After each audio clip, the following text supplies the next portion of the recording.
ما با در نظر داشت رشد اقتصادیات برای حل سریع مسائل اجتماعی اهالی و فراهم آوردن شرایط زندگی ارزنده مردم از جمله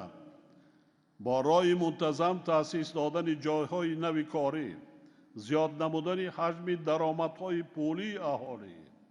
بلند برداشتن مزد مهنت کارمندان، نفقه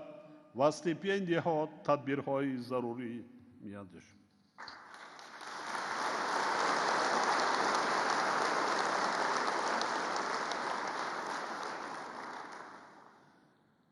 صفت خدمت رسانی